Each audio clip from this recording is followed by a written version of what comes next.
आज तृतीय पाठ नैतिक मूल्य कहानी, यानी नैतिक मूल्य के विषय में हम आपको बताते हैं।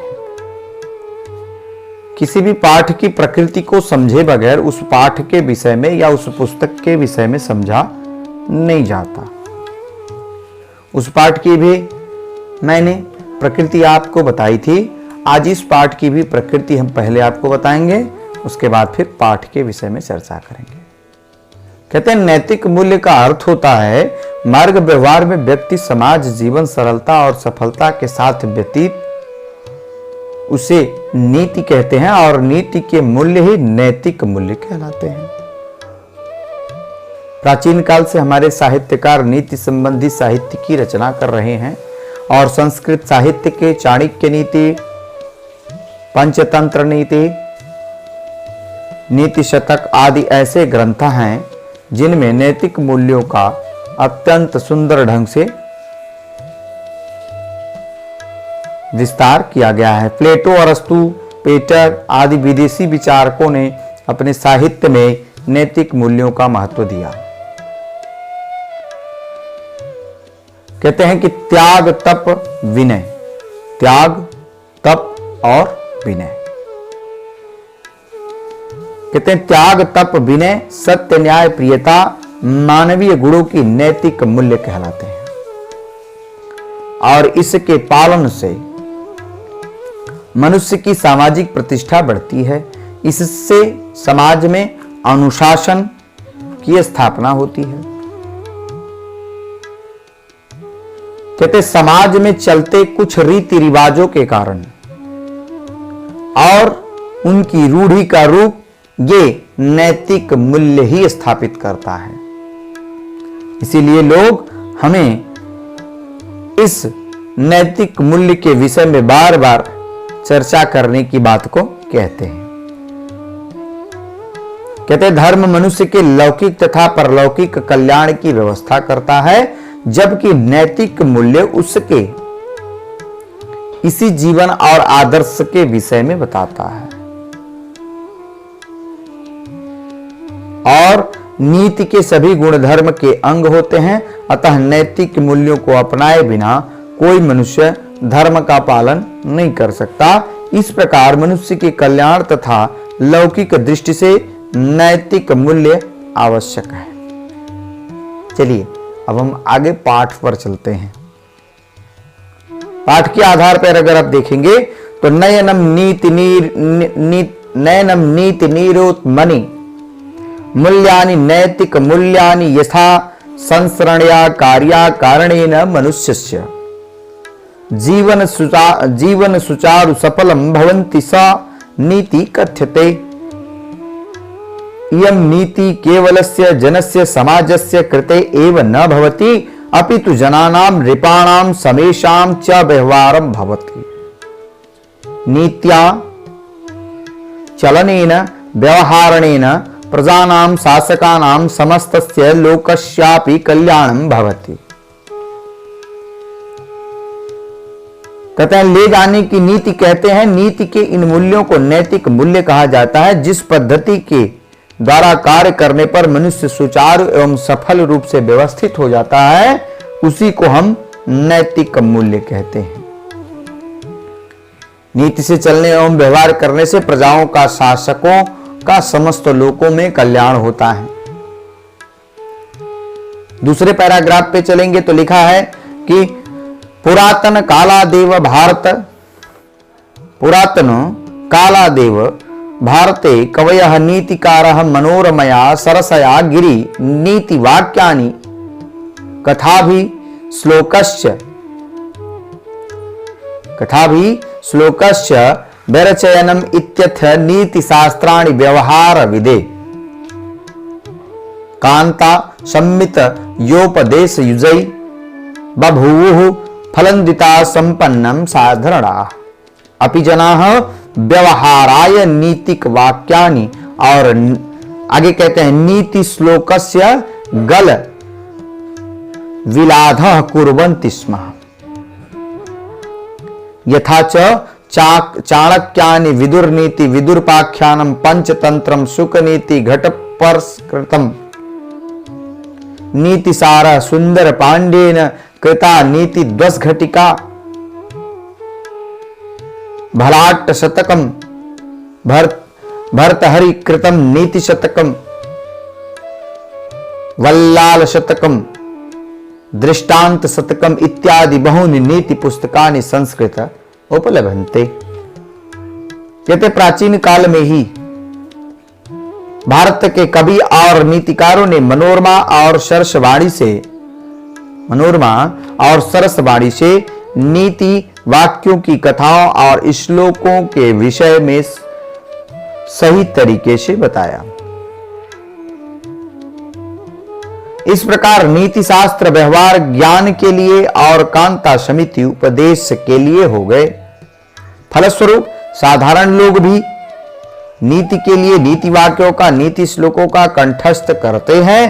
जैसे कि चाणक्य नीति, विदुर नीति, विदुलोपाख्यानम, पंचतंत्र, शुक्र नीति, घट करपर कारकूत नीति शास्त्र, सुंदर पांडे चक्रतम,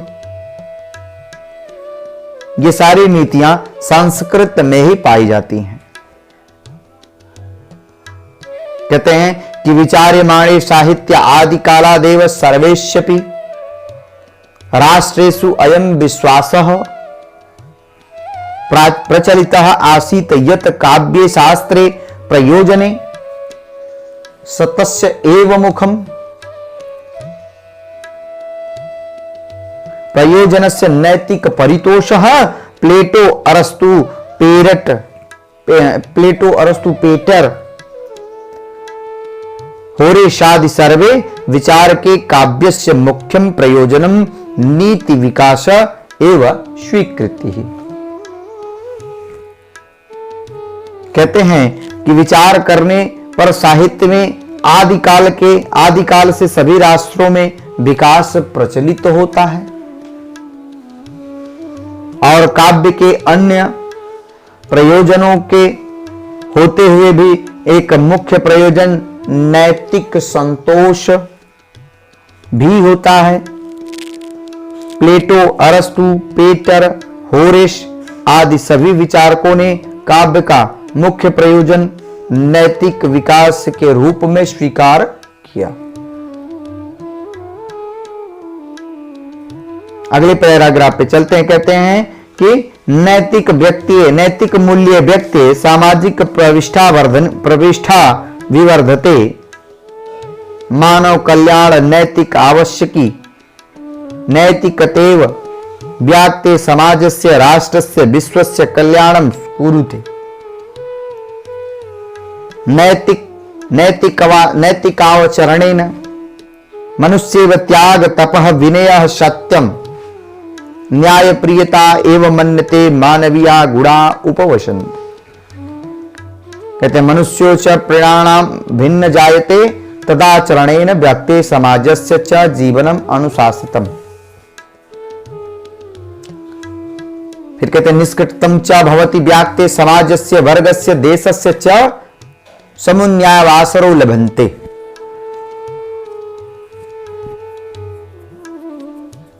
समाजः ईर्ष्यां द्वेषच्छलं कलह विद्वेषभ्यः मुक्तो भवति।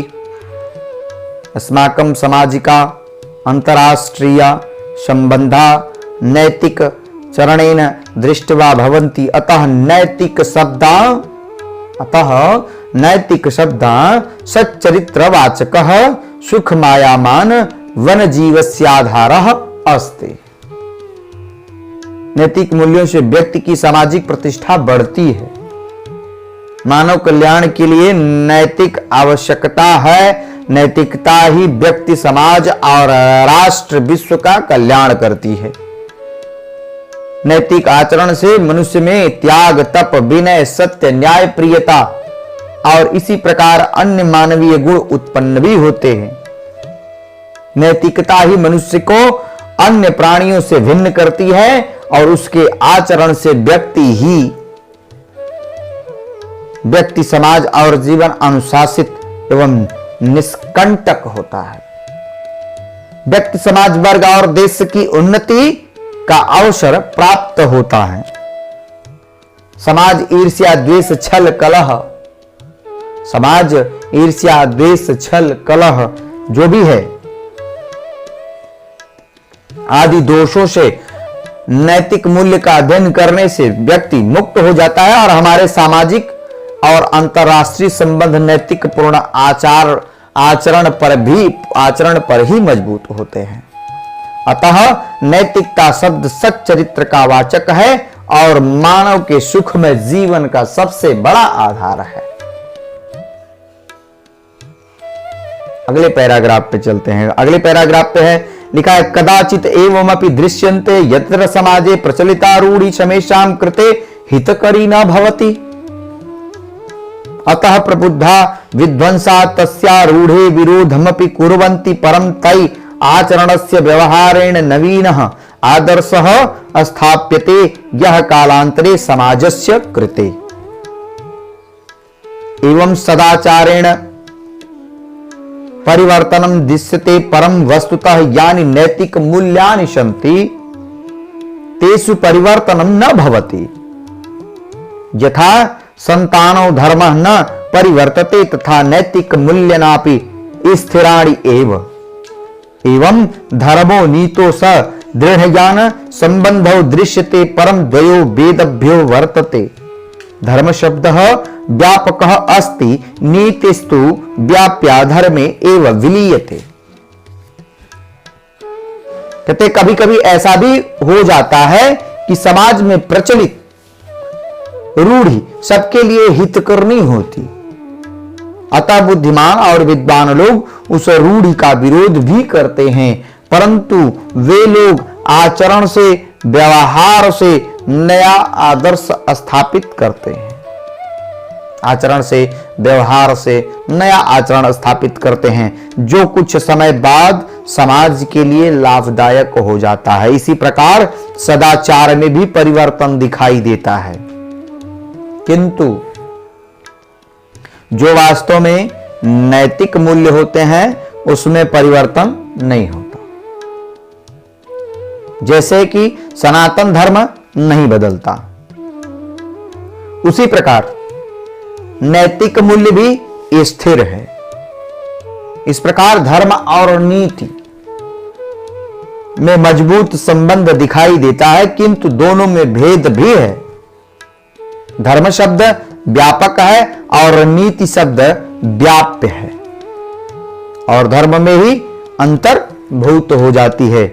फिर अगले पैराग्राफ, इस पाठ के अगले पैराग्राफ पे चलते हैं। लिखा है यानी आवश्यक कार्याणि कर्तव्यानि वै पुष्प्याणि नोपलभ्यते तेषामपि गणना धर्मे कृता महर्षिभिः धर्माश्चर्ये नीति लौकिकं कल्याणं कुरुते धर्मस्तु लौकिकं परलौकिक कंस कल्याणः कुरुते उभयो कुत्रापि सर्वांगमयपि प्राप्यते धर्मः अलौकिक शक्ति प्रकटयानि सह मुक्तै मार्गमपि प्रशस्तं करोति परलोकमपि प्रदर्शयति संकल्पयति च नीति लौकिक हितं साधयति परम नीति धर्मस्य सहचर्या सर्वैरेव स्वक्रियते।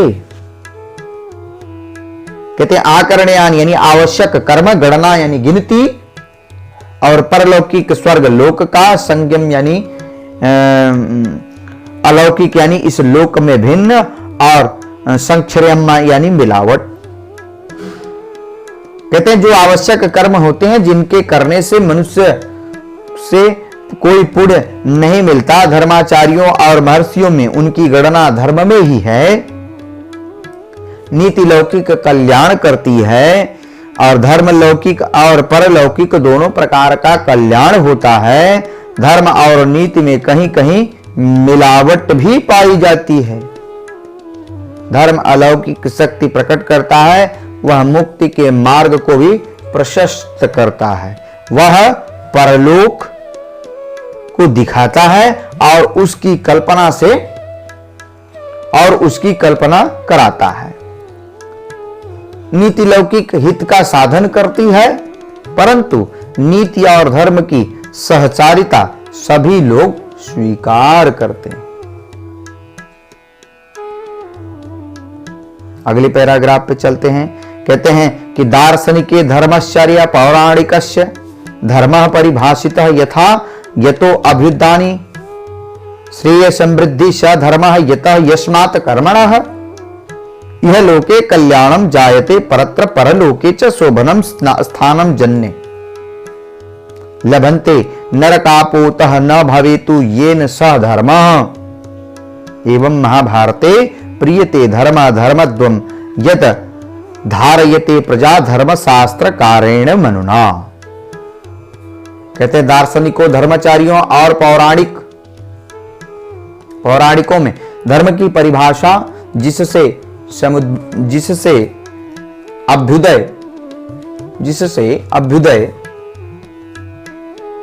और निश्रेयस की सिद्धि होती है वह धर्म है। जिस कर्म से इस लोक में कल्याण होता है वह और इस लोक और परलोक में कल्याण होता है, लोगों को सुंदर स्थान प्राप्त होता है तथा नरक में भी नहीं जाना पड़ता, वह धर्म कहलाता है। इसी प्रकार महाभारत में कहा गया कि जो धारण करते हैं धर्म, जिसको धारण किया जाता है वह धर्म है, और जो प्रजा को धारण करता है वह धर्म है। मनु ने अपने धर्मशास्त्र में कहा कि घृतम क्षमा दशमो अस्ते शौचमिंद्राण्यपि ग्रहः धर्विदास संप्रदौ को क्रोधो दशकम धर्म लक्षणम। यानी धैर्य, क्षमा, दम, अस्तेय, शौच, इंद्रिया निग्रह भी विधा, सत्य और आक्रोध ये धर्म के 10 लक्षण हैं। कहते हैं मनुस्मृति में 10 स्वरूप वाला धर्म वर्णित है। इस प्रकार धर्माचरण और नैतिक आचरण में सांकर्य भी मिश्रण पाया जाता है। कहते हैं कि तीर्थ, पवित्र नदियों में स्नान, यज्ञ करना, यज्ञ कराना, गुरु की सेवा, माता पिता की सेवा, संध्या वंदन, 16 संस्कार के मुख्य रूप से धर्म शब्द के अर्थ हैं। इन कर्मों में नीति का मिश्रण नहीं है, अतः धर्म व्यापक है। धैर्य, सदा सहिष्णुता, सत्य, परोपकार आदि आचरणों में दोनों का मिश्रण है, किंतु यह निश्चित है कि दोनों के आचरण से लोक का परम कल्याण होता है। इसी के साथ ये तृतीय पाठ आज समाप्त होता है। अब आगे हम चतुर्थ पाठ में आप कक्षा 10 के सभी बच्चों को भारतीय जनतंत्रम